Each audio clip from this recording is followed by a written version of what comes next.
প্রিয় শিক্ষার্থীরা, আমরা আজকে তোমরা যারা নবম দশম শ্রেণীর স্টুডেন্ট আছো, রসায়ন বইয়ের দ্বিতীয় অধ্যায়ের খুবই গুরুত্বপূর্ণ দুইটা টপিক, একটা হচ্ছে ব্যাপন আর একটা হচ্ছে কি নিঃসরণ। এই দুইটা টপিক সম্পর্কে আমরা একটু জানার চেষ্টা করব। তো চলো শুরু করা যাক ক্লাসটা। প্রথমে আমরা শিখবো হচ্ছে ব্যাপন। ব্যাপন জিনিসটা সংক্ষেপে যদি বলা যায়, ব্যাপন কি? অণুর চলন প্রক্রিয়া। অণুর চলন প্রক্রিয়াকে কি বলা হয়? ব্যাপন বলা হয়।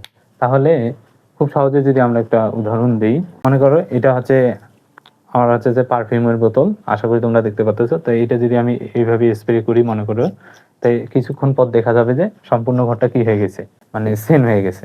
তো এই জিনিসটা কারণ হলো ব্যাপন। আচ্ছা, আর একটু যদি আমরা সহজভাবে শিখি, মনে করি এটা একটা ঘর, এখানে একটা মানুষ আছে, মানুষের দুইটা চোখ, দাঁতগুলো নিচের দিকে। তো যাই হোক, আমি এইভাবে আঁকলাম আর কি। তো মনে করে এর হাত দিয়ে একটা পারফিউম আছে, এখানে স্প্রে করে দিয়েছে এখানে। তো এই জায়গা যখন স্প্রে করে দিছে, তাহলে এই জায়গাটা একটু কি বেশি হচ্ছে না? তাহলে এটা হচ্ছে ঘন মাধ্যম। এটা কি মাধ্যম? ঘন মাধ্যম, বা এর ঘনত্বটা বেশি এই এলাকাটা। তো কিছুক্ষণ পর দেখা যাবে যে এই বেশি ঘনত্বের এলাকা থেকে কম ঘনত্বের, এই পাশে যেহেতু নাই, কম ঘনত্বের এলাকার দিকে এটা ছড়াই পড়বে। একটা সময় দেখা যায় সম্পূর্ণ ঘরটা কি করলো? ছড়াই পড়লো। এই যে সম্পূর্ণ ঘরটা ছড়াই পড়লো কিভাবে? ঘন মাধ্যম হতে হালকা মাধ্যমের দিকে। এই জিনিসটাকে মূলত কি বলা হচ্ছে? ব্যাপন। আশা করি জিনিসটা বুঝতে পারছো। তাহলে তোমরা উদাহরণ দিবা, যে প্রক্রিয়ায় কঠিন তরল বায়বীয় পদার্থ বেশি ঘনত্বের এলাকা থেকে বা বেশি ঘনত্বের জায়গা থেকে কম ঘনত্বের এলাকা বা জায়গার দিকে ছড়িয়ে পড়া অণুর কোনা ছড়িয়ে পড়াকেই মূলত কি বলা হয়? ব্যাপন বা ডিফিউশন বলা হয়। এখন এখানে প্রশ্ন আছে, এইভাবে এমসিকিউ বসে, খুবই গুরুত্বপূর্ণ। মনে করো আমি দুইটা যৌগ লিখলাম, একটা হচ্ছে কার্বন ডাইঅক্সাইড আর একটা লিখলাম মনে করে যে নাইট্রোজেন ডাইঅক্সাইড। এইটার মধ্যে কার ব্যাপন হার বেশি? এই জিনিসটা কিন্তু প্রশ্ন আসে। এইভাবে প্রশ্ন আসতে পারে, মনে করেন নাইট্রোজেন আর কি, নাইট্রোজেন আর অক্সিজেন, এই দুইটার মধ্যে কার ব্যাপন হার বেশি? আরো প্রশ্ন আসতে পারে সালফিউরিক অ্যাসিড, নাইট্রিক অ্যাসিড, এইভাবে প্রশ্ন আসতে পারে। ঠিক আছে, কার ব্যাপন হার। তো আমরা দুইটা শেখার চেষ্টা করবো, আর একটা তোমাদের কাজ দেবো। মনে করো প্রথমে আমাদের এই জিনিসগুলো শেখার আগে আমাদের আণবিক ভর বের করতে হবে। কি বের করতে হবে? আণবিক ভর। তাহলে কার্বন ডাইঅক্সাইড আণবিক ভর হচ্ছে কার্বন 6 × 12, তারপর অক্সিজেন হচ্ছে 8 × কত? 2। তাহলে 12 যোগ 8 × 2 কত? 16। তাহলে 12 আর 16 কত হচ্ছে? 28 গ্রাম। নাইট্রোজেন ডাইঅক্সাইডের যদি বের করি, নাইট্রোজেন হচ্ছে 14, তারপর হচ্ছে অক্সিজেন, এখানে তো ভুল করছি আমরা, 6 × 2 = 32। আচ্ছা, এখানে আমাদের একটু ভুল হয়ে গেছে, এখানে 16 × 2 = 32 হবে। তাহলে 32 আর 12 হচ্ছে কত? 44 গ্রাম। তারপর এখানে নাইট্রোজেন 7 × 14, অক্সিজেন 16 × কত? 2। তাহলে 16 × 2 = 32, 32 আর 14 হচ্ছে কত? 42, 46 গ্রাম। তাহলে দেখো তো, এখানে হচ্ছে 46, এখানে হচ্ছে কত? 44। তাই এই জিনিসটা শেখার আগে আরেকটা আমি বুদ্ধি শেখাই। মনে করো মোটু পাতলু, তাহলে মোটু পাতলুর মধ্যে কে বেশি দৌড়াবে? তাহলে মোটু পাতলুর মধ্যে মোটু কম দৌড়াবে, পাতলু বেশি দৌড়াবে। তার মানে কথার কথা আমরা এখানে মোটু পাতলু অ্যাপ্লাই করি।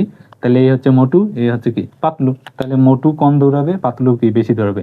তাহলে এর হবে ব্যাপন হার বেশি। এই যে কার্বন ডাইঅক্সাইডের ব্যাপন হার বেশি কার থেকে? Nitrogen dioxide. তো এখানে তোমরা বের করতে পারবা, এখানে হচ্ছে যে 16 × 2 = 32 গ্রাম, আর এই হচ্ছে কত? 14 গ্রাম। তাহলে এই যেহেতু ভর বেশি, তাহলে এর ব্যাপন হার কি হবে? বেশি। এইভাবে তোমরা সেম ভাবে এটা বের করে দিবা। এর আণবিক ভর বের করবে, এর আণবিক ভর বের করবে। আণবিক ভর বের করে যার বেশি সে কম দৌড়াবে, মানে তার ব্যাপন হার কম, আর যার কম তার ব্যাপন হার কি হবে? বেশি। আশা করি এই জিনিসটা বুঝতে পারছো। এখন আমরা শিখবো হচ্ছে যে নিঃসরণটা। আশা করি তোমরা ব্যাপন জিনিসটা খুব সহজেই বুঝতে পারছো এবং ফিল করতে পারছো। এখন আমরা শিখবো নিঃসরণ। আচ্ছা, নিঃসরণটা যদি আমরা একটু অন্যভাবে আর কি শিখি, কিভাবে শিখবো? যে নিঃশর্তভাবে সরণ। নিঃশর্তভাবে আমি একটা উদাহরণ দেব, তোমরা এটা আর কি কিছু মাইন্ড করবা না। কথার কথা মনে করে যা আমাদের অনেক সময় হচ্ছে যে মানে পিছন পশ্চাৎ দেশ দিয়ে কি বাতাস বের হয়ে যায় না? তো এটা কি কোনো শর্ত? মানে যখন চাপ আসে তখন কিন্তু এমনি বের হয়ে যায়। তার মানে জিনিসটাকে মনে করো যে পেটটা, আমাদের পেটটাকে ধরে নেই, এটা মনে করো যে আমাদের পেট। তো এই পেট থেকে মনে করো যে পশ্চাৎ দেশ দিয়ে যখন বাতাস বের হয়ে যায়, তাহলে এইখানে যখন বাতাসটা থাকে এইখানে, তাহলে কি ঘন মাধ্যম না? তো ঘন, এটা যেহেতু ঘন, তাহলে বাইরেরটা কি হয়ে যাবে? হালকা হয়ে যাবে। তাহলে ঘন মাধ্যম হতে পশ্চাৎ দেশ দিয়ে যে বের হয়ে যাচ্ছে, বা এটাকে যদি খারাপ মনে করো, তাহলে এইভাবে উদাহরণ দিই। মনে করি এটা একটা বেলুন। আমরা বেলুন ছোটবেলায় তো অনেক, যদি কারো বার্থডে থাকে তাহলে তো বেলুন ফুটাইছো, অনেকে দুষ্টু আছে একটু ফুটা করে দেয়। তো ওই ফুটা করে দেওয়াটাই হচ্ছে মূলত কি? নিঃসরণ। দেখি আমরা আর কি। তো মনে করি এটা একটা বেলুন, তাহলে এখানে বাতাস আছে, তাহলে যেহেতু বাতাস আছে তাহলে এই মাধ্যমটা হচ্ছে কি? ঘন মাধ্যম। তো এইখানে যদি একটা সরু সুচালু পিন দিয়ে আলপিন দিয়ে যদি ফুটা করে দেওয়া যায় তাহলে এটা কি ছোট একটা ছিদ্র হয়ে যাবে। তাহলে ঘন মাধ্যম হাতে সরু ছিদ্র পথে সজোরে বাতাস বেরিয়ে যাওয়ার প্রক্রিয়াটাকে মূলত কি বলা হয়? নিঃসরণ। আশা করি জিনিসটা খুব সহজে বুঝতে পারছো। আরেকবার বলি, ঘন মাধ্যম হতে সরু ছিদ্র পথে নিঃশর্তভাবে বাতাস বেরিয়ে যাওয়ার প্রক্রিয়াটাকে কি বলা হয়? নিঃসরণ বা ডিফিউশন। আশা করি জিনিসটা খুব সহজেই বুঝতে পারছো। এখন এই নিঃসরণটা আমাদের দৈনন্দিন জীবনেও কাজে লাগে। যেমন মনে করো যে এই যে এখানে যে আমি গ্যাস বাতিটা জ্বালাচ্ছি এর ভিতরে গ্যাস আছে না, তো এইখানে যখন আমি এই যে এখানে তো পাথর, এই চাবিটা যখন চাপ দিচ্ছি তখন কিন্তু গ্যাসটা বের হয়ে যাচ্ছে। তাহলে তাহলে ভিতরে হচ্ছে কি ঘন মাধ্যম, বাইরে হচ্ছে হালকা মাধ্যম, তাহলে এটাও একটা নিঃসরণ, একবারে বের হয়ে যাচ্ছে। তারপর আরেকটা আমরা কি উদাহরণ দিতে পারি, সিএনজি কমপ্রেস ন্যাচারাল গ্যাস, তোমাদের বইয়ে আছে দেখবা।